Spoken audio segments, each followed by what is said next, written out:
Hello students, आज हम लोग सीखेंगे जर्नल एंट्री कैसे बनाते हैं।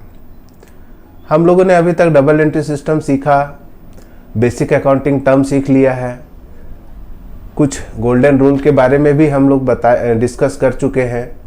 आज का क्लास में हम लोग जर्नल एंट्री कैसे बनाएंगे with the help of real, personal, nominal और ट्रेडिशनल अप्रोच और मॉडर्न अप्रोच दोनों के हिसाब से जर्नल एंट्री हम लोग कैसे बनाएंगे, ये आज का क्लास में हम लोग सीखेंगे। तो स्टार्ट करते हैं आज का क्लास और देखते हैं जर्नल एंट्री कैसे बनता है। तो आज हम लोग पढ़ने जा रहे हैं जर्नल एंट्री क्या है, जिसको बुक्स ऑफ ओरिजिनल एंट्री भी बोलते हैं। हम लोग बिजनेस में अकाउंट्स मेंटेन करने का ये फर्स्ट स्टेप है। पहले हम लोग जर्नल एंट्री करते हैं। ये काम हम लोग हर रोज़ करते हैं। आज अगर कुछ भी ट्रांजैक्शन हुआ फर्म के अंदर, दुकान के अंदर, तो उसका एंट्री हम लोग रोज़ कर लेते हैं, जिसको हम लोग ओरिजिनल बुक्स ऑफ अकाउंट भी बोलते हैं, जहां हम लोग ये एंट्री जर्नल एंट्री करते हैं। जर्नल एंट्री हर एक बिजनेस के लिए इम्पॉर्टेंट होता है, क्योंकि हर एक अकाउंट्स में ये अकाउंट इम्पॉर्टेंट होता है। जब भी हम लोग कोई अकाउंट्स का बात करेंगे तो सबसे पहले जर्नल एंट्री से ही स्टार्ट होता है। ठीक है, अगर जर्नल एंट्री नहीं आता है तो अकाउंट्स बना नहीं सकते हैं, हम लोग लिख नहीं सकेंगे। तो फिर हिसाब कैसे लिखेंगे, हिसाब कैसे जानेंगे कि प्रॉफिट कितना हुआ, लॉस कितना हुआ। इसके लिए जर्नल एंट्री जानना बहुत इम्पॉर्टेंट होता है। ठीक है, जर्नल एंट्री जानने से पहले हम लोगों को बिजनेस एंटिटी कंसेप्ट जान लेना चाहिए, क्योंकि जर्नल एंट्री बनाने से पहले अगर हम लोग इसको नहीं समझते हैं तो जर्नल एंट्री बनाने में थोड़ा सा दिक्कत आ सकती है। तो जान लेते हैं क्या है बिजनेस एंटिटी कंसेप्ट। ये एक ऐसा कंसेप्ट है जो व्यापार को और व्यापार के स्वामी को अलग करता है। मतलब स्वामी एक अलग पर्सन होते हैं और जो बिजनेस है वो एक अलग आर्टिफिशियल पर्सन होते हैं, जहाँ पर बिजनेस अपना अलग अकाउंट मेंटेन करता है। वो स्वतंत्र होता है अपने अकाउंट्स लिखने के लिए, और मालिक अपना अकाउंट्स अलग लिखता है।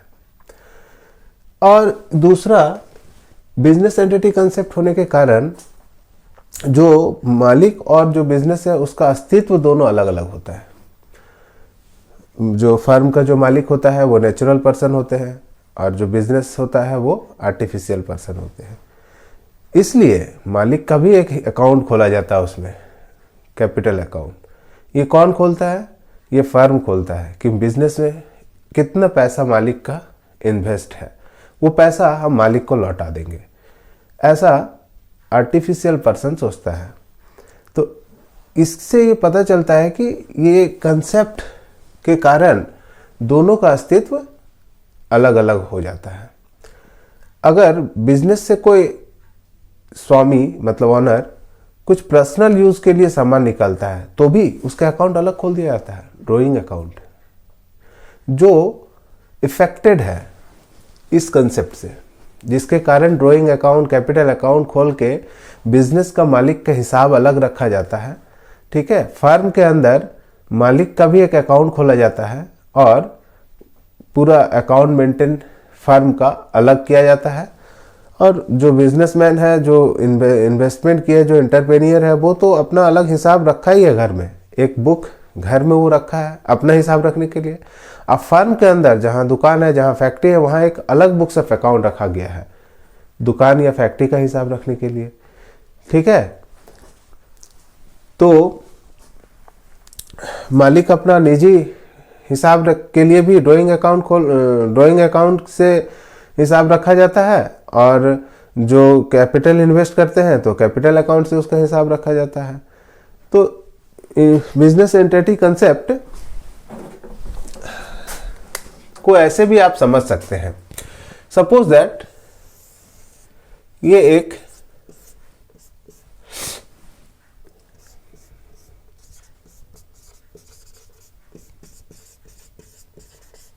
नेचुरल पर्सन है। यहां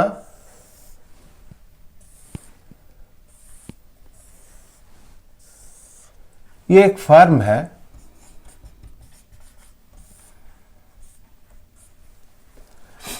फर्म का कुछ नाम रख देते हैं, गणेश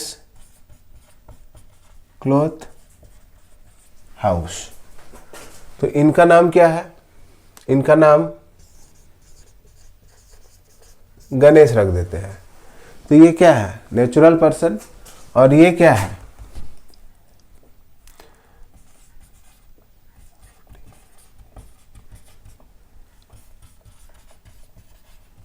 आर्टिफिशियल पर्सन।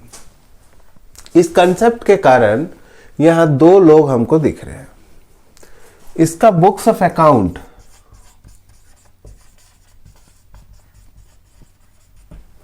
अलग खुलेगा, इसका बुक्स ऑफ अकाउंट अलग खुलेगा। ये जब अपना बुक्स मेंटेन करेगा तो लिखेगा in the books of Ganesh, और ये जब बुक्स ऑफ अकाउंट मेंटेन करेगा तो लिखेंगे in the books of Ganesh cloth house. ठीक है, इसको एक ऐसा एग्जाम्पल से हम समझ सकते हैं और साथ साथ में जनरल एंट्री भी आपका हो जाएगा। ठीक है, तो यहाँ पर हम कुछ अमाउंट लिखते हैं। गणेश एक इंसान है, ठीक है, जो आर्टिफिशियल पर्सन है। इसके पास कुछ रिसोर्सेस है जिससे हम लोग बोल सकते हैं कि ये बिजनेस कर सकता है। जैसे इसके पास 10 लाख रुपीज है। ये 10 लाख रुपीज किसके पास है? गणेश के पास है। तो जाहिर सी बात है कि इसके पास एक ऐसा रिसोर्सेस है जिससे हम लोग बिजनेस को स्टार्ट कर सकते हैं। 10 लाख रुपीज में से 5 लाख इधर भेज देता हूं। वो इधर लिखते हैं इन्वेस्टमेंट। ये इन्वेस्टमेंट किसके तरफ से हो रहा है? गणेश के तरफ से हो रहा है। और यही पैसा जब यहाँ चला आता है, इधर फर्म में चला आता है, तो ये बन जाता है कैपिटल। ये कैपिटल किसको मिलता है? फर्म को 5 लाख मिल जाता है। इसी 5 लाख के बदौलत बिजनेस स्टार्ट हो जाता है। बिजनेस में बिल्डिंग आ जाता है, फर्नीचर आ जाता है, गुड्स आ जाता है, बाद में उसको ट्रेडिंग किया जाता है, तो और उससे पैसा भी कमाया जा सकता है, जो पैसा इनकम होने के बाद गणेश को मिल जाएगा। तो यहाँ से हमको समझ में आ रहा है कि ये एक अलग आदमी है, ये एक अलग इंसान है जो आर्टिफिशियल पर्सन है, जो पैसा इन्वेस्ट करता है यहाँ से गणेश, और कपड़ा दुकान खुल जाता है। तो दोनों का अलग अलग बुक्स ऑफ अकाउंट इसलिए रखते हैं कि ये 5 लाख का हिसाब देगा कि 5 लाख का क्या किया, ये क्या खरीदा, क्या बेचा, किसको दिया, किससे लिया, क्या लाभ कमाया। ठीक है, यहाँ तक ये हिसाब रखेगा। और इनके पास तो 10 लाख रुपया था, तो ये अपना बुक अकाउंट खोलेंगे, अगर बुक्स ऑफ अकाउंट खोलेंगे अगर, तो ये हिसाब रखेगा अपना पैसा का जो इसके पास था। ठीक है, तो 5 लाख तो इधर दे दिया, ये बच गया कितना अपने पास? 5 लाख। 5 लाख में से कुछ पैसा मतलब 2 लाख का ये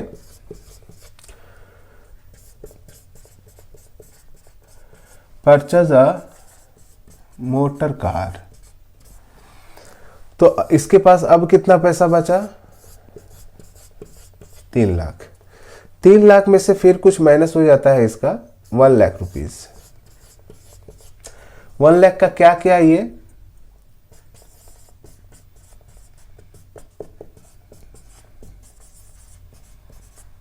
डिपॉजिट इनटू बैंक। तो इसके पास अब पैसा बचा कितना? 2 लाख। ये 2 लाख का क्या करेगा? ये 2 लाख का एक ट्रांजैक्शन और कर देते हैं। ये 2 लाख का, और ये क्या किया? 1,50,000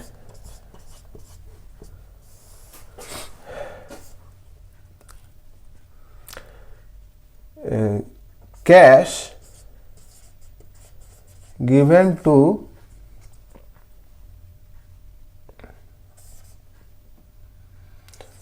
गीता एज अ लोन।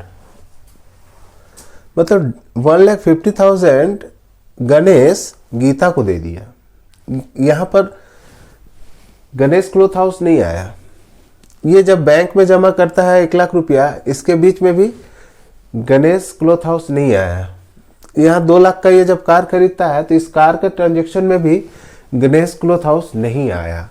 तो ये जो ट्रांजेक्शन किया गणेश, कितना ट्रांजेक्शन किया, 1 2 3 4, ये चारों में से एक ट्रांजेक्शन में एक पार्टी बना हुआ है गणेश क्लॉथ हाउस। गणेश का पार्टी कौन बना हुआ, गणेश क्लॉथ हाउस। बट दूसरा ट्रांजेक्शन में गणेश एक पार्टी खुद है और दूसरा पार्टी बैंक है। इनसे इनको कोई मतलब नहीं है बैंक वाला ट्रांजैक्शन में, अब बैंक से भी इनको कोई मतलब नहीं है। ठीक है, इसका मतलब क्या हुआ, हम लोग अकाउंट्स मेंटेन करेंगे, एक बार किसका, गणेश का, और एक बार बाद में करेंगे हम लोग गणेश क्लॉथ हाउस का। तो ये 4 एंट्री के लिए हम लोग एक जनरल एंट्री बना लेते हैं। जगह तो कम है मगर यहीं पर हमको करना पड़ेगा। ऐसे एक फॉर्मेट कर लेते हैं हम।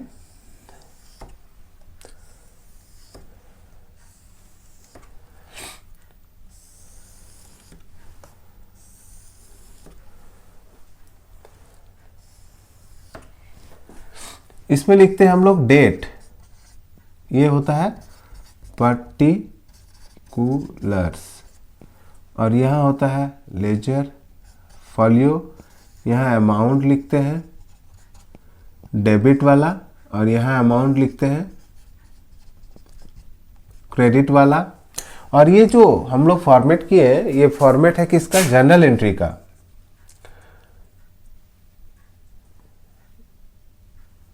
In the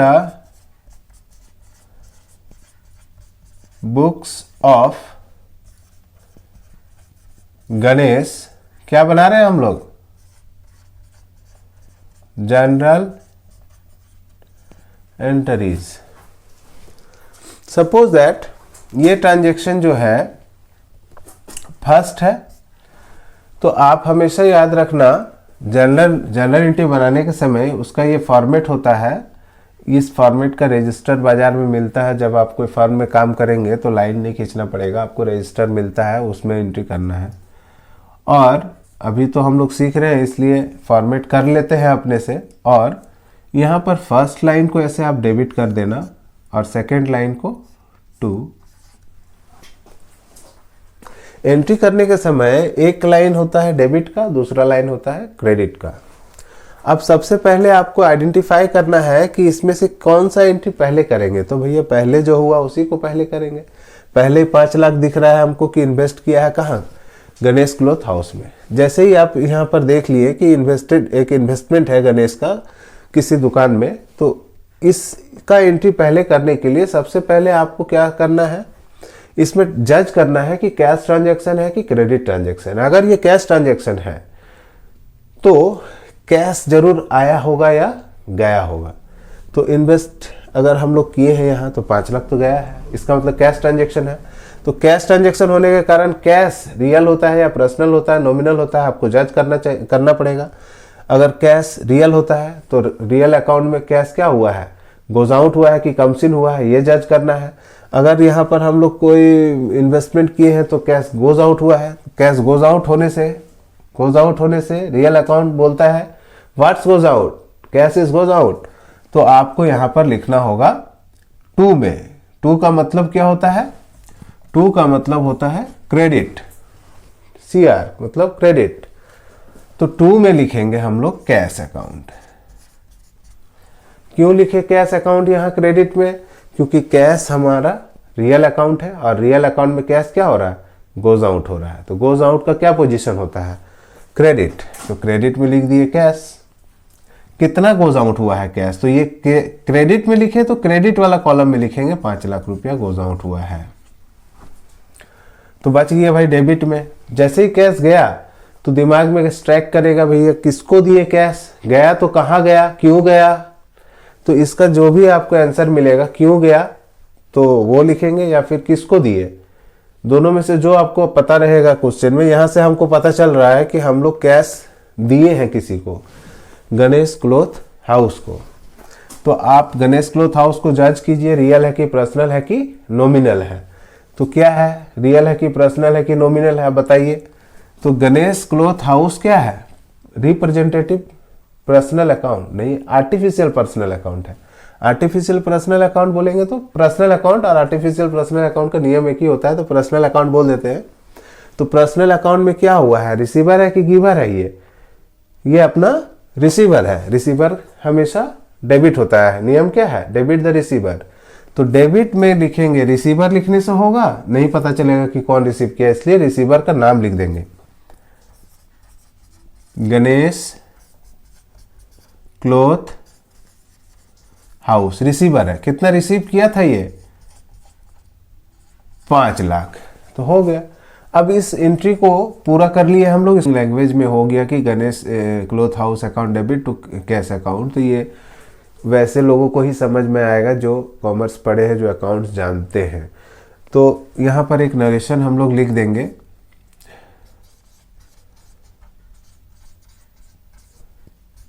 business started by cash. तो इससे कोई भी इंसान ये पढ़ के समझ सकता है कि 5 लाख रुपया का क्या हुआ है। इसको नरेशन बोलते हैं। ठीक है, एक अंडरलाइन कर देते हैं यहाँ पर। दूसरा एंट्री जो करना है हम लोग को वो है परचेज अ मोटर कार। ये बुक किसका है? गणेश का बुक है। तो कार कौन खरीदा? गणेश खरीदा। तो जब हम लोग इसका एंट्री करेंगे तो इसको भी हम लोग को वैसे ही करना होगा जैसे इसमें किए। पहले जज करो कि कैश ट्रांजैक्शन है कि क्रेडिट ट्रांजैक्शन है। अगर ये कैश ट्रांजैक्शन है तो कैश को पकड़ेंगे। कैश ट्रांजैक्शन तो है। परचेज है मोटर कार, मतलब मोटर कार खरीदने के लिए आपको कैश पे करना पड़ेगा, तो कैश ट्रांजैक्शन है। तो कैश रियल अकाउंट होने के कारण कैश को क्या करेंगे? डेबिट करेंगे। तो यहाँ पर एक लाइन डेबिट का बना लीजिए, एक लाइन क्रेडिट का बना लीजिए। कार कम्स इन हुआ है और कैश गोज आउट हुआ है। तो गोज आउट होने से what's goes out? Cash is goes out. तो गोज आउट हमेशा क्या होता है? रियल अकाउंट में क्रेडिट होता है। तो क्रेडिट में लिख देंगे कैश अकाउंट, और डेबिट का प्लेस खाली है। तभी जैसे हम ये एंट्री बनाए थे तो हम बताए थे कि आप कैश गोज आउट हुआ है तो दो चीज़ आप सोच सकते हैं कि कैश गया तो किसके पास गया और क्यों गया। इसमें से ये क्यों गया पता है, क्यों गया? कार खरीदे इसलिए गया, किसी को दिए नहीं है फालतू में। तो कार लिए और कैश दिए हैं, तो कार ले लेते हैं। कार भी क्या है? रियल पर्सनल नॉमिनल में से जज करना पड़ेगा। आपको पता होना चाहिए कार अकाउंट क्या होता है। ये रियल अकाउंट होता है क्योंकि ये एक एसेट है। तो एसेट को हम लोग क्या करेंगे? कम्स इन होने के कारण डेबिट करेंगे। What's comes in? Motor car comes in होता है। तो मोटर कार कितने का है? यहाँ देख लीजिए, 2 लाख का मोटर कार खरीदा गणेश। तो मोटर कार के डेबिट में लिख देंगे 2 लाख रुपया। और कितना कैश गया? 2 लाख रुपया। अब इसको कंप्लीट हो गया। अब इसको बताने के लिए नरेशन में लिखेंगे purchase motor car by cash. तो 2 एंट्री हम लोगों ने कंप्लीट कर लिया। बहुत आसान है। अगर आप जनरल एंट्री बनाते हैं और रियल अकाउंट मालूम है, आपको मॉडर्न अप्रोच मालूम है। क्या मॉडर्न अप्रोच का मतलब यही हुआ कि किस चीज़ को क्या बोलते हैं, उसके हिसाब से हम लोग एंट्री करते हैं। जैसे एसेट को रियल अकाउंट मतलब डेबिट बोलते हैं, एसेट आया तो डेबिट, एसेट गया तो क्रेडिट। तो उसको हम लोग यहाँ पर अप्लाई करते हैं मॉडर्न अप्रोच को। थर्ड ट्रांजेक्शन जो गणेश किया है वो बैंक में कुछ पैसा डिपॉजिट कर दिया। तो 3 लाख बचा हुआ था इसके पास, तो फिर 1 लाख रुपया बैंक में डिपॉजिट कर दिया। तो यहाँ से भी हम लोग वही प्रोसेस अप्लाई करेंगे। डिपॉजिट इनटू बैंक मतलब बैंक में जो हम लोग पैसे जमा किए हैं कि कुछ सामान जमा होता है। बैंक में कोई सामान जमा नहीं होता है, कैश ही जमा करना पड़ता है। तो कैश ट्रांजेक्शन हुआ। कैश ट्रांजेक्शन होने के कारण बैंक में कैश ट्रांजेक्शन होने के कारण गणेश के पास से कैश क्या हुआ? गोज आउट हो गया। तो फिर तीसरा ट्रांजेक्शन के लिए हम लोग यहाँ फिर थर्ड ट्रांजेक्शन के लिए यहाँ पर एक लाइन डेबिट का बनाएंगे, एक लाइन क्रेडिट का बनाएंगे। What's goes out? Cash is goes out. हम तो कैश ट्रांजेक्शन होने के कारण कैश को पहले बोल रहे हैं। तो कैश इज गोज आउट। तो कैश गोज आउट होने का मतलब क्या है? What's goes out? Cash is goes out. Real account में गोज आउट क्या होता है? क्रेडिट होता है। इसलिए यहाँ पर कैश लिख देंगे क्रेडिट में, और डेबिट वाला पोजीशन खाली है। तो उसको आपको पता करना है फिर से वैसे ही। क्यों गया? किस लिए गया, किसको दिए, इसका 3 क्वेश्चन में से कुछ जवाब आपको खोजना पड़ेगा कि क्यों दिए, किसको दिए। ठीक है, तो क्यों दिए तो पता नहीं है, किसको दिए हैं पता है, बैंक को दिए हैं। तो क्यों दिए हैं इसका आंसर होता है इस तरह से कि अगर आप उसको दिए और बदले में कुछ लिए तो क्यों दिए इसका समझ में आता है। बट बैंक को हम लोग क्या करते हैं, डिपॉजिट कर देते हैं सेविंग्स के लिए, सिक्योरिटी के लिए।